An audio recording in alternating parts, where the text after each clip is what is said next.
Hello, everyone, and welcome to Pearls On, Gloves Off. I am your host, Mary O'Carroll, Chief Operating Officer at Goodwin. Today, I'm joined by someone who is at the forefront of reshaping how in-house legal teams engage with outside counsel. I'm thrilled to have Jim Delkousis on with us. Jim is the founder and CEO of PERSUIT, a leading platform that helps to manage and select outside counsel by shifting the focus from traditional hourly billing to value-based pricing and transparent business outcomes. Jim's deep roots lie in law firms, as a managing partner at Mallisons and then as head of DLA Piper's Middle East disputes practice. In those roles, it led him to see firsthand how opaque legal procurement processes hinder both law firms and their clients. And this really fueled his mission to build a better model. Since 2016, PERSUIT has grown dramatically, with almost every global 200 law firm on the platform and over $17 billion in proposals flowing through it. Jim was, in fact, also honored recently by the Financial Times as one of their top 20 market shapers over the last 20 years. In today's conversation with Jim, you'll hear a little bit about what PERSUIT actually does, how it scopes, benchmarks, runs RFPs, monitors matters, and ties into firm billing systems. We'll also talk about what those real-time insights and data trends look like. I love that 80% of matters on PERSUIT are now using alternative fee arrangements, which is a full inversion of what we believe is the industry norm. And interestingly, how less than half of the lowest price bids by firms are ultimately chosen. Some of the other big strategic themes we talk about are the myth of the billable hour's value in the age of AI, what it takes for GCs and leaders to run their departments like a business, how to pivot from a cost center to being a value creator, and how to own the AI narrative before someone else does. There's practical leadership advice on how to align your teams, change communication dynamics with the firms, and to elevate yourself into a trusted advisor relationship. If you're curious, like I am, about how legal procurement is evolving, what it means for law firms, for GCs, and the future of legal services, stay tuned. You're in for a great conversation. From AI to M&A, change is accelerating. Stay ahead of the curve with Exhibit A. Charts and graphics on the latest legal and market trends that are impacting your business. Visit goodwinlaw.com/Exhibit A to check out our data-driven insights. I know you and I have been in this space, this legal industry space, for a long time. We've told this story before, but we got to tell the how story. The first story, I'll tell my bit, Yeah. and then we'll dovetail into yours. But it's about 2017, right? I'd launched PERSUIT the year before, 2016, and doing my research about how am I going to get in front of GCs and what I'd learned, this new position of head of legal ops, and I'd learned about this organization, Clock. And you'd go on the Clock website, and at that time it had all the Clock members, it had their email address and so forth. And it was one of the early Clock events in Vegas. And of course, the ticket was probably a couple of $1,000, maybe $1,500. And we didn't have $1,500 to spend at that time. So I remember there was a phone number. It was your phone number, Mary. So I literally dialed the international dial because I was in Australia at the time, expecting to get some kind of help desk. And I got a Mary O'Carroll. I stepped back and thought, oh. And of course, at that point, I then had to big note that, Mary, I'm the CEO of PERSUIT. We're a very well-established company in the outside counsel management space. I'm considering whether or not we will invest, or we should invest in sponsoring Clock. What have you got for me?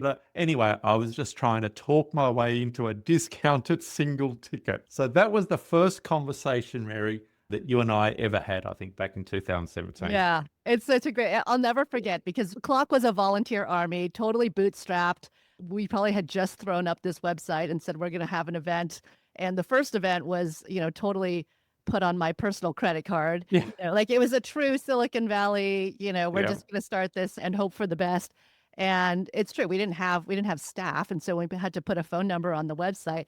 We put my cell phone. And so when my cell phone rang, I picked it up. I usually don't even pick up. So I did pick up. And I remember you saying something like, oh, is this Clock? I'm calling the Clock number from the website. And I was like, oh, yes. Hello. Yes, it is. How can I? Okay. So we're both at the same time trying to play a bigger game than Totally. we're actually playing. Yep. Totally. Yeah. And you said you wanted to sponsor. I was like, oh, From Australia. Wow. Okay. We're big time now. Yeah, it's amazing. And then, of course, we met. You have grown quite a presence in Well, this industry now. I tell a story about that very first clock event. Now, I was super excited, of course, and it was me and a laptop.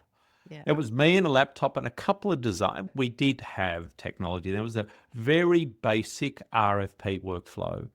And I tell a story about almost harassing anyone that I could get my laptop between them and me and swing it around and say, this is what we're doing. This is the vision. This is what we believe. And that's what it was. And I'll never forget it. It's part of the early hustle to work out, are you solving a problem? Is there pain out there?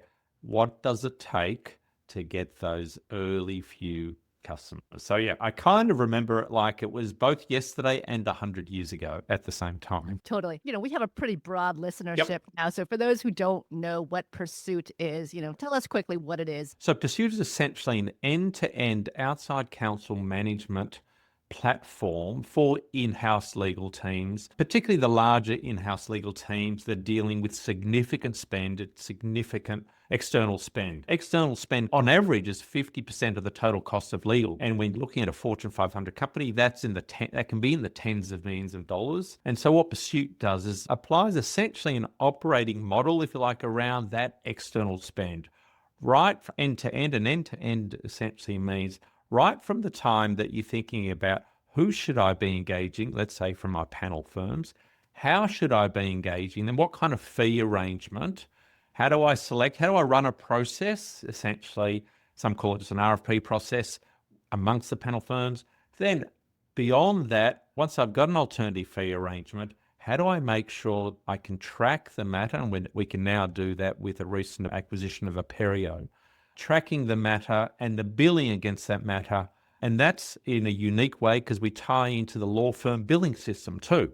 So we have real time right through to the invoicing, making sure that the invoices are aligned to the fee arrangement, right through to payment. We think of ourselves as both a relationship management platform between in-house teams and their law firms and an end-to-end workflow to really bring some transparency and rigor that hasn't existed before in external spend, as well as trying to improve the relationships between in-house teams and the law firms, the transparency around that, the way they communicate, and drive, hopefully for both parties, the best value and the best fee arrangements. So that's it in a nutshell. Yeah, so that's really helpful. And I think it's helpful because it's an important backdrop that you have a really unique vantage point, right? Because you're seeing the intersection of the law firm, the outside counsel, as well as the in-house team insights. You've got a ton of data about pricing and where things are landing, how the negotiations are going, and a lot of just what's important to folks as they're going through the RFP process. And over the years, you said you started in 2017. I imagine a ton has changed. And, one of the reasons I wanted to bring you on now is because I feel like that topic, it's always been really important, but at least in my own seat now, from the law firm side, alternative fee arrangements, whatever you want to call them, effective fee arrangements are becoming more and more important and part of how we want to partner with clients to be much more value centric. Yep.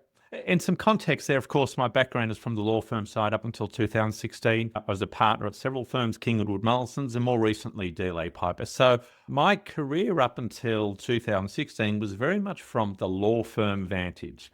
And here's a few things that I'd seen. One, it was very clear that the marketplace for between in-house teams and law firms, it wasn't transparent at all. I had relationships, or our firm had relationships, and we work those relationships, but I could see from the general counsel in-house team side, they struggled to identify who was best placed, not only within Jim's firm, but other firms to do our work. And also the other thing from my perspective is there was often not any real reason why I could understand why we were winning or not winning work. And I remember doing a whole lot of work to get on a panel. This would happen time and time. We'd do all this work to get on a panel, and then it would be crickets. And so there was no way to effectively really manage in a transparent way for both parties what work was happening, what was I seeing, not seeing, how could I get invited to more opportunities. So that was from the law firm side. So when moving over essentially to establish to found Pursuit, it was how can I improve that both from the law firm perspective, so they had better visibility around essentially the client's wallet share, and how could I provide the client with more transparency, more tools, more strategies to get what they were after. And a lot of what they're after is just certainty around their pricing, certainty and predictability, and of course, a level of competitiveness too. They wanted to make sure that what they were agreeing to pay was fair and reasonable. Yeah. And that hadn't existed in the market. So that's a long-winded kind of backdrop, but there was clearly a need to bring those requirements together. And that's, I think, certainly part of what Pursuit has been able to do since the time of launching. I think now we're at about $18 billion worth of data that is run through the platform, over 10,000 individual matters, which essentially have been RFP'd, typically RFP'd to the panel firms rather than to a broader marketplace. So what does all of that data tell us? Lots of things, but there's always been a bit of a panacea around, is there such a thing as what something should cost? Can we get to what should an M&A matter of this kind of size in this kind of jurisdiction cost? In the past, that information has never been captured. Typically, it was time-based billing, and it was captured in an e-billing system, but it could never be extracted to provide that kind of what we call now price benchmarking. What should something cost? So that's something that we've learned, and now we have over time. Now we can tell you what a particular piece of work or type of matter in a jurisdiction of a level of complexity, what it should cost based on the data that we've got. Now that will continue to improve and refine in more and more categories as you meet minimum requirements to be able to provide that level of data. That is a great benefit, both for law firms who can leverage that, what should something cost and how should I price something, as well as from clients' perspective, getting a level of comfort that what they're agreeing to or what they're negotiating is in what we call within the Pursuit benchmark. So that pricing, that's one. What else are we seeing, Mary? We are definitely seeing a continued shift to value-based pricing. So outside of Pursuit, the data roughly is about close to 20%. It's about 19% of matters, alternative fee arrangements, and the balance is the traditional hourly rates. On Pursuit, those figures are reversed. So on Pursuit, we have from all the matters running through about 80% are alternative fee arrangements, and the balance is traditional hourly rates. And of course, the Pursuit platform helps its users create those alternative fee arrangements, but it's been doing so clearly because there has been a need in the market. Totally. There's been and just the idea of moving towards outcome-driven, much more certain fee arrangements, it is not a difficult one to sell on. It's just been really difficult to deliver on it and achieve on it. So I really think that's what we spent the last 8 years continuing to work on, continuing to build not only our muscle, but the muscle of the industry, our customers, in how best to scope matters and achieve the optimal, essentially, fee arrangement for the kind of outcome they're looking to achieve. Yeah, I'm really excited about the work you're doing and the data you're able to hopefully at some point surface in a way that is helpful to both sides. And just, when I think back, I started my legal career at a law firm, 20 plus years ago, and remembering how much information we had on, tons and tons of matters and experience. So we'd done this type of work a million times, right? And then, of course, I went in-house and became the client. And we were doing things like having all sorts of, patent litigation at Google. And I remember being like, this is the first time, as our company was very young, that we were embarking on this kind of litigation or this new kind of case or matter. And we had nothing. No idea. Yeah. So when someone said, how much is this going to cost? The only lever we had was to go to outside counsel and ask them, what do you think it's going to cost? And I remember our GC going, well, is that the right number? And, and all of us would just shrug and be like, I don't know, let's ask another firm. The way to find out if you're getting the right number, so to speak, was just to ask a bunch of firms. Now, you're nodding, but I think both of us still go, does that actually mean Correct. the right number? And Okay. as this industry has tried to move towards, the non-billable hour, the alternative fee, the question of what is the right price keeps coming up. And I remember early days at a big clock meeting, and we are doing this kind of brainstorming workshop session. And they said, yeah, what is it going to take to solve this? And I'll share with you what I said, because I'm curious your thoughts on it. And I said, it's like when you buy a house or any sort of real estate, right? The same house with the same fixtures and the same wood and the same, if you take the exact same house and you move it from San Francisco to Kansas to London to Singapore, that same house is going to be priced differently, right? Correct.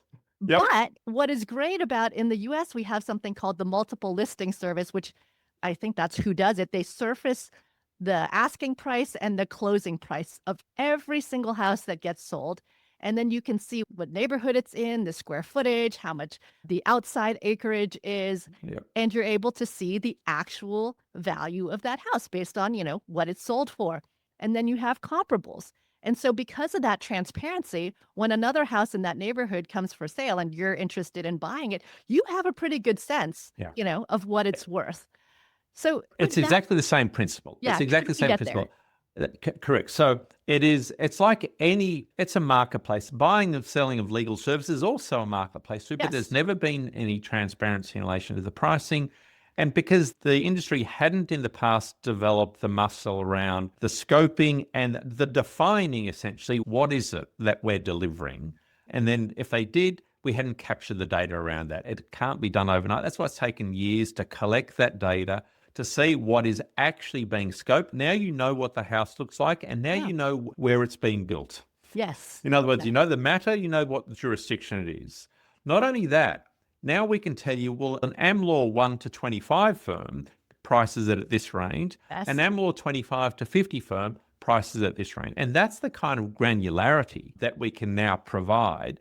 And that's what the industry needs, because, as you know, you can decide whether or not this is the kind of work that I'm happy for those on my panel that are between AmLaw 50 and 100 to do, because let's say it might not be Better Company. Oh, I can see that it's 20% less with that cohort of firms than it would otherwise be with the 1 to 50. That is the kind. And so that when the GC then does ask, what is it going to cost and why, you've got defensible data, which is only over time going to get better and better. The kind of example you gave for the early days in Google, multiply that literally hundreds of thousands of times across in-house teams. That is without data, and certainly in the past, that has been the case. So part of our mission is to basically get us all to the position, get all the in-house teams and the law firms to the position where you can see what is a fair price, what should I expect to pay for a clearly defined scope of work. And there will always, we hear a lot, the scope always changes. Of course it does. Of course you'll agree that you want to add a bedroom. Totally. But that's okay. That's okay. You know the price of the house. You know what the materials cost. Yes. Okay. If you want an additional bedroom, because you've got all extra. of the other That's that's the extra. Yeah. There's one bedroom. What's the size? Excellent. It's but totally the fact that you might ask for an additional bedroom doesn't mean you should say, I don't want to be able to do the work to price the house in the first place. So do you think, is there a world where you all become the ones that surface the actual prices or set standards for the industry and make it clear? Is that 100%? Yeah. So right now, for example, we have products that do that, certainly for the in-house teams, and that we provide those to, we're providing those to law firms too. We call that price benchmarking. And of course, it doesn't cover every single matter across every jurisdiction. We're very strong in some areas, not so strong in others, waiting for the data to meet a particular threshold before you can have a level of confidence in relation to that data. But that is absolutely the objective. But that won't be fixed in time. Why is that? What a particular matter might have cost last year may be different now when you can strip out 3 of the activities with AI or or streamline through that actually. So that it's going to be a constantly evolving data set, constantly enriched, but over time, I think more and more useful. And Mary, one of the things we want to really do is take price out of the equation. One of the best comments I've ever had, this was a few years ago, and this was from a GC when I was demonstrating PERSUIT, and we have what sometimes the controversial feature, what we call the reverse auction, which is just an ability for law firms. Talk about that. Yeah. It's an ability for law firms to revise their price real time and to see, anonymize where the competition is. There's different levels of transparency that clients can provide. Clients can provide the actual pricing transparency so law firms can see where other law firms are priced, and they can revise price real time. And typically what you see is the beginning of, let's say, a 30-minute window, you'll see a very large spread.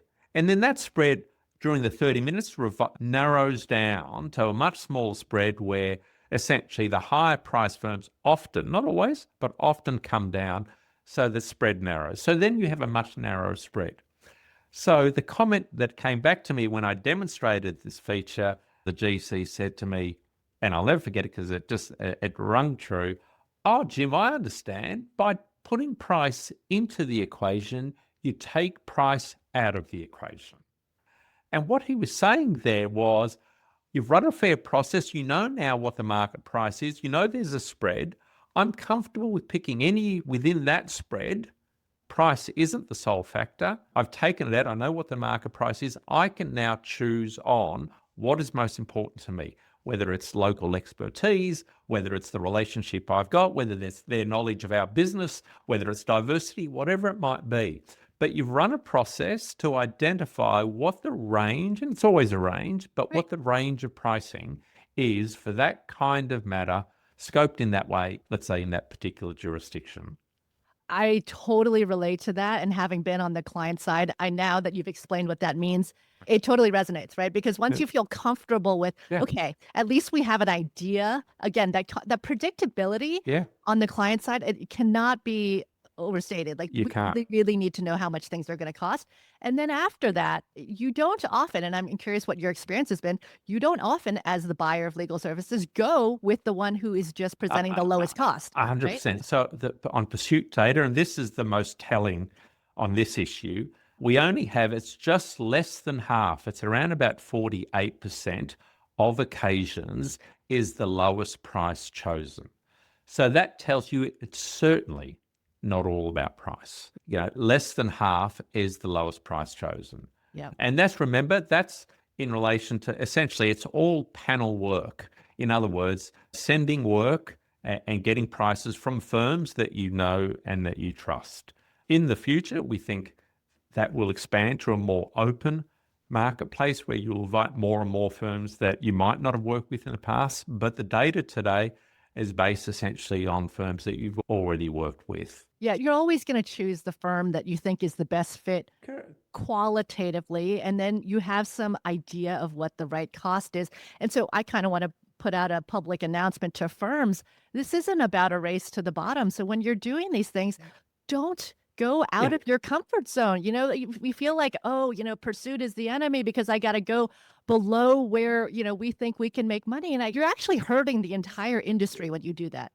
It's a too narrow a view of what the process is there for, and it misses, if you like, the broader picture, what the current expectations are on an in-house team.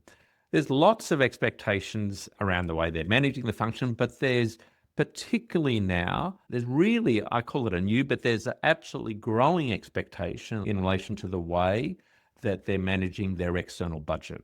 And the visibility and transparency around that budget, as well as the being able to communicate the why behind why decisions are made, how money is essentially being allocated and spent, why the more expensive firms are being chosen.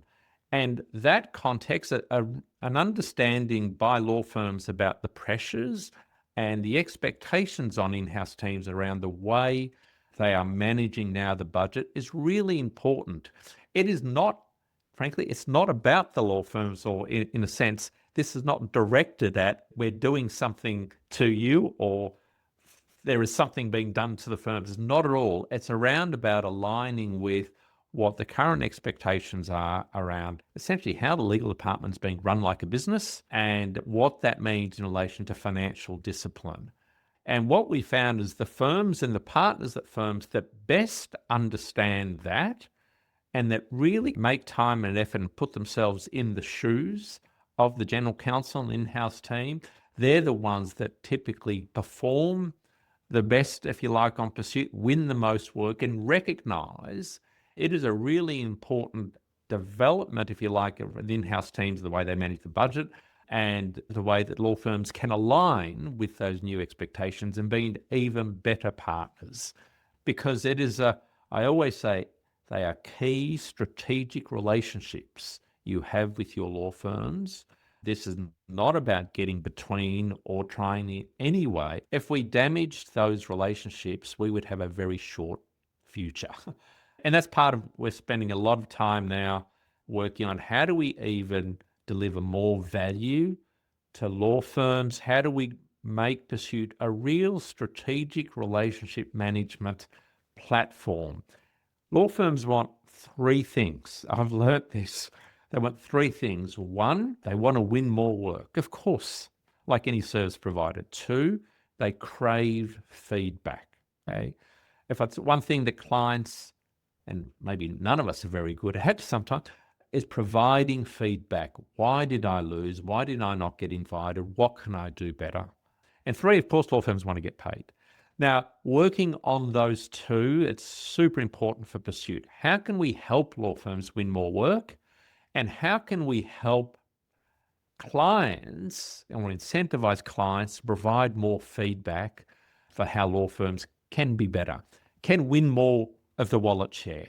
And we take that responsibility really seriously, put together a law firm team, really spend a lot of time on site with law firms to understand, try to understand their pain too. You could, when you're at the receiving end of lots of RFPs and you've got short deadlines to respond, that can be painful. And, try to improve all of that, trying to communicate the requirements of clients. And part of the why is PERSUIT here. PERSUIT doesn't exist because of its own requirements. We like to think we exist and have been successful because there's been a need in the market and an expectation and a requirement for in-house teams around their way they're managing with better discipline their external spend. There's a lot of change management that's taking place right now, right? And the shift towards more just a different type of partnership and relationship with in-house counsel and outside counsel, in that trust and partnership is so important. And that's, I could get on a soapbox about why I think reverse auctions are a terrible thing, because they really erode the trust and the relationship between both sides. But let's not get into that. Let's explore. You want to go on that a little? Okay. Let's explore. We did that a little bit when I was at Google. We spent some time doing some reverse auctions, and for everyone's benefit, this is literally a live auction where you say, at 8 a.m., all the firms log into this system, and for the next 30 minutes, we have this graph and we see your dot moving down until we call time. And, whoever's at the bottom, that's where your lowest and final bid is. Correct. Yep. And what we found in doing that from the client side was like, oh, great, we're going to milk out every penny of them, because you can watch the firms squirm and during this 30 hours and they're seeing their competitors and, oh, isn't this fun? And what we heard back from our firms, who, again, we really cared about our firms. They were an extension of our team. We wanted them to be trusted partners. And they all came back and said, you know what? We really didn't like how that made us feel. We don't want to be a race to the bottom. You're making it feel like it's only about price and we have to keep undercutting. We don't want to be seen as the most expensive. We believe that we deliver a different kind of value, but this makes it almost feel like very impersonal and, like we're asking you to undercut your own price. And so that sort of left a really bad taste in some of their mouths, such that some of our best partners turned around and said, we don't want to participate in these anymore. We would love your business, but if you make us do a reverse auction, we will just tell you right now we're not participating. And, it made us go back and say, gosh, that's not the relationship. That's not the message we want to send to our firms. Price is not the most important thing. And so let's rethink how we do this. Yeah, so that's super helpful. But what I would say there is that is all in the communication, all in the communication and the communication to the law firm. So I understand this isn't a race to the bottom. We're not interested, if it's the case, in the cheapest price, but we are interested. We are spending millions of dollars. We're interested in a transparent process that identifies what is the true market price. Okay. And if the firm does understand the changing expectations I talked about in relation to the financial discipline, and the firm does understand it's not about price, but it's not just about price, but it is about running a transparent process, there are 3 firms that can equally do the work. And we want to ensure that we've demonstrated to finance and team, given the cost pressures that we're under, that we're essentially doing the right thing. Now, communicated in that way, if I had a partner say, I'm not interested, you let me know, I'd say, okay, I'm not interested in sending work your way. There are plenty of other law firms who understand what the expectations are in relation to spend and understand that it's not just about a race to the bottom, but one of the requirements that we as a department are under is to prove and demonstrate that we are actually spending, we're demonstrating financial discipline that is applied across the rest of the functions. So that's the way, that's the pitch essentially, and that is really the case. And that's in a sense, the only reason our customers use that, because of the requirements, not because they want to inflict any pain, and certainly not because they want to damage a relationship. They want to do the opposite. Yep. But the communication around that, the understanding the why is, as I said, it is key. So I totally appreciate that. And that's why I think it's a lot of education. It's a lot of alignment and change management, because what sometimes happens, and I still see this, I'm again curious of your thoughts. Yeah. You do, even if it's not a reverse auction, you do that kind of RFP or some sort of back and forth. And one firm eventually just goes, we'll do it for half of the, half of what someone else says. If your neighbor, sells their house for half the current value, even if you're just sitting here in your house and you're going, now you've ruined it for all of us. Yeah. And that client who's got, they're only going to go to the firms that they think can do the work. So it's not like that firm is really terrible. But when one says we're going to do it for half, it makes it very hard, even if they're not the best one or the ones you wanted to go with. You almost have a responsibility to go, okay, I'll go with them. And now what happens is that their next matter, because they're trying to get your work, is going to be a lot higher. You're never going to win-win. But what that's done now is, and even within your data set, we've now ruined it for the whole industry. Isn't the market a wonderful thing? Isn't an open and transparent and competitive market a wonderful thing? And Mary, honestly, to me, they're the best examples, because the firms that want to win the work the most, and of course, you've got to assume a level of the ability to deliver, but our clients, they're only working with firms who typically are in their panel. Sometimes, absolutely, they see that they're encouraged to invite new firms, and new relationships are built. But the example you've given, I love in any marketplace as a buyer of the service or as a buyer of whatever it is. That is actually, and you've got new competitors coming in, that's the market working. Yes, the other market players might say, damn, we don't like that. Yep. But I reckon that is a great illustration of the market working, particularly when you've got the newer entrants, or there might be existing players, but they want to get into a new practice area. Yeah. Or they want to, and so forth. So anyway, we could talk about that for days, but they're great examples. Yep. Yeah. Okay. And then what about just what types of alternative fees? People are always like, what's in vogue right now? Yep. Look, no surprises, but litigation continues to be our strongest practice area. I think it makes up for a significant portion of the matters that go through. And again, it's funny, people's instinctive reactions is sometimes, it's not for litigation. Yeah, it's more for transactions. It's more for transactions. But when you think about litigation, you think about the way it's structured and all of the steps and all of the activities that have been done time and time again.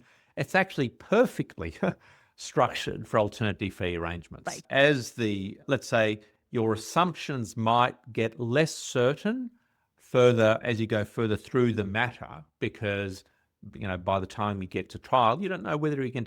So you're going to have to make assumptions there, and those assumptions can change. But in terms of structuring and driving alternative fee arrangements, litigation is a classic one. Then the buckets are the more transactional M&A. Oh, wait, let's stick on litigation. What are you seeing there? Is it success fees? Is it? I see. It's a combination. Success fees, yes, but success fees are still typically the exception rather than rule. Okay. But what we typically see is either capped or fixed fees per phase. Yeah. Okay. Dependent upon, of course, number of assumptions. If the assumptions change materially, then of course there's a mechanism to change the price. But fixed fees certainly. And not surprisingly, we see quite a lot of discounted, if I can put it that way, for the early phase work to win the work. Let's say the early case assessment. Sometimes we see very low pricing at there to win the work. And if clients are confident, of course, that the matter is not going to run then they'll weight more heavily on the discounted pricing at the earlier phasing. So litigation is one. What else? And then you were going to say the transactional. And look, the transactional type, for example, M&A corporate transaction work. There's lots of things like registration of, let's say, global trademarks and so forth, or patent filings and so forth. That's quite easy to identify, price across multiple jurisdictions. So we see a lot of that too. But there's very few things. It's funny. It didn't take us too long before we created essentially scope of work templates. We have well over 100 of those. But Mary, it's very rare now that something comes in that we haven't seen before. Okay. I thought it would take us longer to get to a situation where, let's say, the templates we'd created had covered most of the work. But we're there. And when something is new we hadn't seen before, the great thing is we can grab that, templatize that, and then make that available to everyone. So that Pursuit customers and law firms get the benefit of what's been tried and tested before. Yeah. What about the subject, trends in the subjects? So in other words, what have you seen in terms of what's keeping GCs and in-house teams up at night, and what kind of work is coming through? Is that changing over time at all? So if you think about the political climate and the broader global issues that we're seeing, you do see some of those matters start trending on Pursuit, but no particular insights, I think, that are revealing. They're typically at the margin, if you like, of any real insights for trends. All right. But you probably agree that the role of GC and in-house counsel have been changing significantly over time. Oh, absolutely. Here's what I think where we've currently landed in terms of what those expectations, what that role looks like. That there are 3 or 4 pillars. The first one is, and we've heard this before, the way that the department is being run like a business. What does that mean? Around financial discipline, around what we now call the in-house team becoming a buyer, an expert buyer of legal services. When almost half or sometimes half of the legal budget is external spend, you've got to be really good at managing that external spend. But so that running like the business, that's like the foundational bit of a legal department. What are the other things? Strategic value. What we're now seeing, and the strategic value bit is shifting the perception of the in-house team from a cost center, and that sometimes exists, to a value creator. Now, why is that so important? If the perception of the business, you're a cost center, then there's only one way to add value to the business, and that's cutting costs. That's the only way you contribute if you're only a cost center. So one of the things that we see, and which really resonates with GCs, how do I shift any perception there might be that legal is a cost center to a value creator? Mm-hmm. Running the legal like a business is one of them. The second is around just technology, and particularly now AI. There is an expectation in the community, in the industry, amongst the C-suite, amongst CEOs, that legal is doing something, if not leading, around AI. Some of the GCs we work with talk about it's so important that I, as the GC or the CLO and my team, it's so important that we own the AI narrative, that we have one and that we own it. Because if we don't, somebody else will. And so we've got running like legal life business, you've got the strategic, adding strategic value, you've got legal tech and innovation, and then you've just got the kind of leadership and cultural change. The industry is rapidly changing. The function is rapidly changing. The relationships between in-house teams and law firms is rapidly changing. Yeah. How do I, as a leader, essentially equip my team to not only be ready for that cultural change, but to drive it? And that, when you put all of that together, if you like, that's leadership, that's innovation, and that's what the expectations today are of legal leaders and their in-house teams. Yeah. I started thinking about, drivers versus passengers, and you really need to have, be in the driver's seat, know the direction, know the speed of travel, know where you're going, and not just wait, see what things happen. Absolutely. But it's owning the narrative, controlling it, and having a real story. Everybody loves a story, and sometimes the story wins, okay? And the story of the in-house team, the way leadership in the in-house team basically creates and drives that story, both internally and externally, is key. So that everyone within the organization knows this is a strategic value-creating center. It's not a cost center. That doesn't come easy. That is deliberate. That is planning around that, and that is executing. Yeah. And the cultural change we talk about, the legal technology, the AI, that is all part and parcel of being able to own, drive that narrative and be seen as a strategic value creator. Yeah. And the AI piece is interesting because we hear from so many GCs that they're under pressure from their CEOs, the leadership teams to say, what are you doing?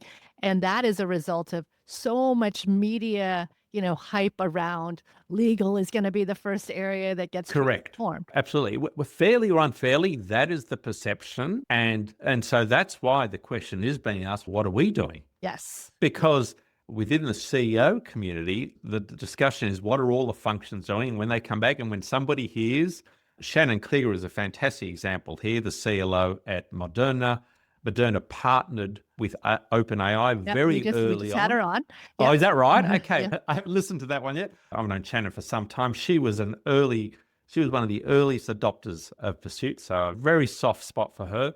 But what I was really proud of is when Moderna went to market talking about the partnership with OpenAI, you had the CEO on video first, and you had the CEO talking about what legal was doing.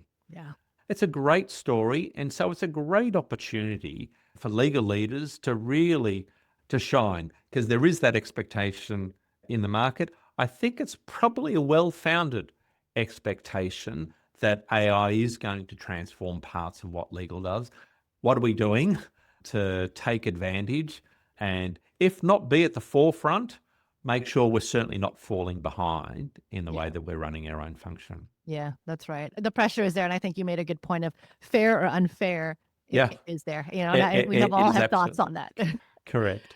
In our last few minutes, and I think we've touched on this a little bit, I'd love to know, what should our call to action be here? You have the client side and the firm side. What would be our message to them where we just want to shake that group and be like, you got to do this? So I think the key message is this. Each is taking action not against the other. It's to meet requirements that each have of their business, and particularly, and I've said this before, of what the new expectations are, or the changing expectations of the legal function. So the ability to be able to communicate more and understand, nothing's being done to anyone. In-house teams aren't doing this to their law firms. It's not personally directed in that way, but how do we all align and be open to and really understand the pressures that everyone is under, the expectations that each have, and how do we align and communicate so that we're super clear on those expectations and we're doing everything that we can to not only meet those expectations or help those expectations be met, but to improve the relationship, we only ever want to work with people we want to work with. You don't want to work with people just because they're the cheapest. And so the relationship bit, it continues to be key. And that's why, as I said, we're investing more and more in how we improve those relationships. But I think my takeaway is the openness and understanding the why behind essentially we need to essentially improve the process, make it more transparent, make it better for both, and get that communication to get the why communication underlying the relationships. Yeah. So aligning and just having that trusted advisor relationship with your law firm is probably one of the most important partnerships and vendor relationships you have as an organization. And I just remember showing up at a law firm for my, first legal industry job 20 plus years ago and thinking, this is the business model. This is how we price things. We charge by the billable hour. The incentives are completely misaligned. And, I just remember saying the words, how are we getting away with this? Yeah. How do the clients think this is okay? And certainly in the past, Mary, I think everyone in the past has said, look, everyone hates it. We haven't been able to work out a better way. That's been in the past. That's exactly right. And sometimes you take comfort from, we've always done it this way. We used to joke that, and you might remember the early days of PERSUIT and the killing the billable hour. Okay, so we had the mission, the Kill Bill campaign and so forth. And of course, then ChatGPT came along. And basically, any idea I thought that PERSUIT was going to kill the billable hour, we did a pretty good job chipping away at it. There's no doubt now what we've seen with large language models, that time is no longer a currency of value. That's right. Okay. How long it takes to do something cannot be the measure of its worth. It was a poor value initially. It's one that can't be justified now. That's right. And if that's right, so you've got a few things happening. There's no doubt that AI is a bit of an accelerant to the thinking around how do we better price. It can't now just be on time, and particularly now that we can see that things can be done in a lot shorter period of time. So there is I think this is the time. We're in a sweet spot now for a real rethink of the way legal services are being valued, around what alternative fee arrangements are going to look like, around what outcomes really mean and how I value outcomes. That's right. Because as you know, Mary, an outcome that you as a client can receive in an hour might be worth tens of thousands of dollars, and you're happy not to pay an hourly rate. That's right. Okay. My GC used to say, if you can make this go away overnight, I'll give you $1 million for the phone call. Correct. Right? Okay. That's value. And if we can continue, one of the takeaways again that you asked about, if the industry can continue talking about value, what do you value? What does that look like? Okay, let's price that value. That's got to be better for everyone. Everyone can win. You can align your incentives. Yep. You can not erode the trust between this, very important partnership. Correct. You don't have to justify number of hours worked and so forth, and people doing things that they probably shouldn't be doing. And then it allows for, people to do the work that actually matters, which is scanning the horizon and thinking about things. But you can't put on your bill, sat around thinking about my client, right? Correct. You might be able to put on delivered this awesome outcome, $100,000. That's what you want. That's right. Jim, this was a super fun conversation. I just really appreciate your time and really hope that we can start to unlock some of that really valuable data that you're seeing from both sides. I certainly hope so. And I think we certainly will. As I said, I think it's an incredible time to be part of the ecosystem and part of the solution around unlocking value, improving those relationships, really finding a new measure of value, one that's not linked to time, one that is linked to delivering outcomes. So it's a super exciting time. Thanks so much, Mary. I really enjoyed the chat. 100%. It gets more and more fun every day. Yeah. Thank you, Jim. Fantastic. To everyone listening, thanks and catch you next time.